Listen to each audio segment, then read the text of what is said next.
안녕하세요. DB성형외과의 디테일러 국동비 원장입니다. 이번 영상의 주제는 오랜만에 남자 자연유착법인데요. 제가 너무 남자분들은 절개법이 많이 필요하다, 피부가 좀 여자분들보다 두꺼우니까 절개법을 해야 되는 경우가 많다, 안검하수가 심한 경우에도 그렇죠. 그래서 이제 절개법도 뭐 붓기가 그렇게 많지 않다, 회복이 빠르다, 뭐 이런 점들을 주로 많이 강조를 드렸는데, 그렇다고 뭐 모든 남자를 절개법 하는 건 아니죠. 피부가 아주 얇은 분들, 그런 분들의 경우에는 자연유착법이 얼마든지 가능하고, 그 다음에 또 절개법이 하기 싫은 분들 있죠. 아무래도 절개법은 그래도 흉터가 남는 방법이다 보니까 절개법을 첫 수술로 하고 싶진 않다, 일단 자연유착법을 해보고 싶다, 이런 분들도 많기 때문에 남자 자연유착법도 많이 하는 수술이기 때문에 한번 소개를 해드리려고 하고, 자연유착법 재수술도 하기도 하죠. 뭐 첫 수술에 자연유착법을 했는데 뭐 풀렸다거나, 아니면 뭐 속상 커플을 했는데 뭐 겉상으로 좀 바꿔보고 싶다거나, 뭐 이런 흔치는 않지만 그런 요구를 하시는 분들에 있어서는 자연유착법 재수술을 하기도 한다. 백투더 베이직이라고 해서 제일 첫 수술로 많이 하는 수술 방법이잖아요. 그래서 이런 부분에 제가 너무 소홀했던 것 같아서 이런 부분을 한번, 남자분들도 얼마든지 조건이 맞아 떨어진다면 자연유착법을 할 수 있다. 그리고 이 수술의 뭐 최대 강점이라고 하면 이제 자연스러움이죠. 회복이 빠르고 굉장히 최종적으로 자리를 잡았을 때도 절개법보다 아무래도 라인이 좀 더 자연스러운, 꽉 고정되지 않기 때문에 자연스럽게 얕게 고정되기 때문에 쌍꺼풀이 자연스럽고 더 안 보이는 그런 이제 효과가 이 수술의 가장 큰 강점이 되겠죠. 그래서 제가 수술 당일, 이 수술법은 뭐 다른 뭐 트임이나 이런 걸 같이 하지 않으면 실밥을 꾸며놓는 게 없기 때문에 실밥을 뽑을 일이 없어서, 수술 당일에 이제 수술하고 나서 사진 찍고, 그 다음에 이제 뭐 경과를 오시게 되면 이제 경과 사진이 있지만, 그 사이 뭐 실밥 뽑는 날 뭐 5일이나 7일째 이럴 때 사진은 없거든요. 그래서 오히려 수술 직후에 사진을 찍게 돼서 수술 직후의 상태가 어떤지, 이제 회복 과정이 어떤지 이런 걸 아셔야 되니까, 그런 부분도 같이 한번 수술 당일과 뭐 한 달 이후 사진들을 같이 보여드리면서 수술 후 회복 과정은 어떤지, 자연유착법의 최대 강점이 그거니까 그것에 한번 유의해서 한번 보시기 바랄게요.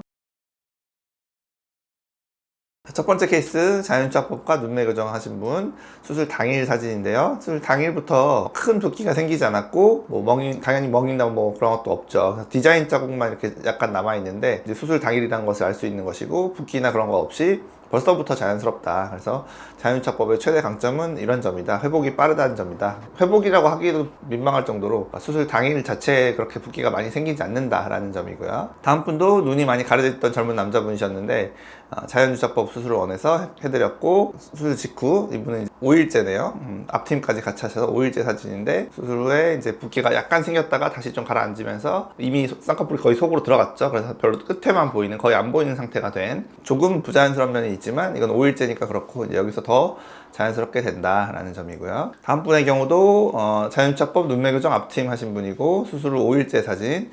이분은 붓기가 조금 생겼죠. 그래서 약간 쌍꺼풀 보일 듯 말 듯 한 상태인데, 여기서 이제 붓기가 빠지면 더 속으로 들어가면서 안 보이게 되겠죠. 아무튼 자연유착법 수술 후 5일째 정도면 이 정도 상태가 된다라는 점 보시라고 한번 소개해 드리는 거고요. 다음 분의 경우는 자연유착법 눈매 교정 앞팀 듀얼팀까지 하신 분이어서 10일째 사진이 되겠는데, 마찬가지로 피부가 좀 두툼하긴 한데, 이분이 아마 아까 절개법이 싫다, 자연유착법을 원한다라고 하셨을 거예요. 그래서 자연유착법으로 수술이 진행됐고, 10일째 이미 쌍꺼풀은 속으로 들어가서 원하시는 대로 속쌍꺼풀, 눈은 커졌을 때 쌍꺼풀이 보이거나 그런 것 없이 자연스러운 모습을 벌써 띄고 있죠. 다음 분들부터는 이제 한 달 이상 된 사진인데요. 자연유착법 수술하고 한참 경과가 되면 어떻게 되는지 한번 보세요. 이분 20대 젊은 남자분인데 자연유착법 눈매 교정 했을 때 한 달 후에 뭐 전혀 수술한 티가 나지 않죠. 그냥 이 사람을 처음 만난다면 원래 이렇게 생겼나 보다, 원래 속쌍꺼풀이 있나 보다 라고, 속쌍꺼풀이라고 인식도 못하죠, 다른 사람들은. 그래서 눈 크기가 원래 이랬나 보다 할 정도로 수술한 티가 전혀 나지 않고, 수술한 지 한 달밖에 안 됐음에도 불구하고 아주 자연스러운 모습이죠. 이게 바로 자연유착법의 최대 강점이죠.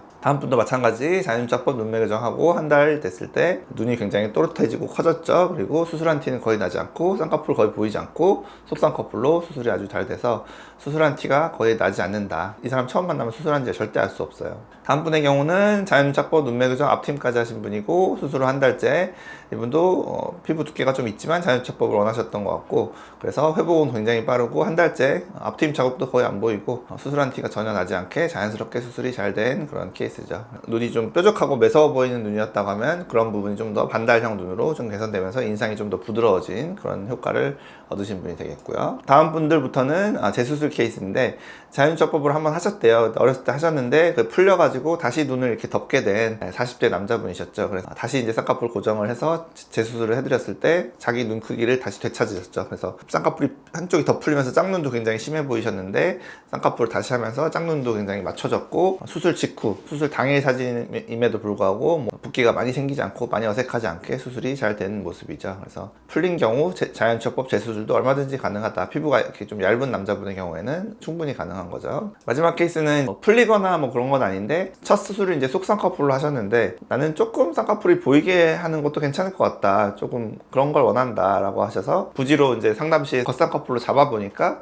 잘 어울리더라라는 거죠. 소화하시더라는 거죠. 그래서 수술을 겉쌍으로 하면 이렇게 됩니다. 이렇게 거울로 보여드리고 오케이 하셔서 쌍꺼풀을 원래보다 한 1, 2mm 올려보자, 쌍꺼풀을 살짝 보이게 이렇게 이제 해드린 분이고, 물론 좀 특이한 요구를 하신 남자분이지만 이런 남자분도 간혹 계세요. 쌍꺼풀 좀 보이게 원하시는 분들이 계시거든요. 그래서 그런 경우에는 얼마든지 가능하다라는 것이고, 이렇게 했을 때 이제 처음엔 좀 어색할 수 있지만 또 나이를 먹다 보면 또 얇아지기 때문에 조금 보이게 하는 것도 뭐 아주 나쁜 생각은 아니다. 소화를 하시는 경우에, 느끼해 보이지 않는 경우에는 이렇게 할 수도 있다라는 점이 되겠죠.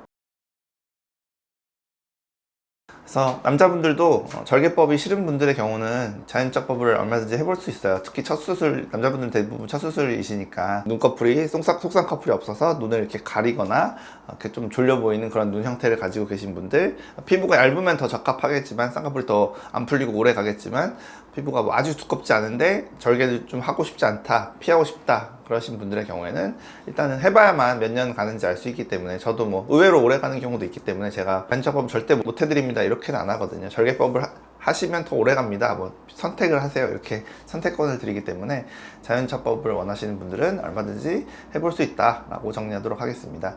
지금까지 DB성형외과의 국도은비 원장이었습니다. 감사합니다.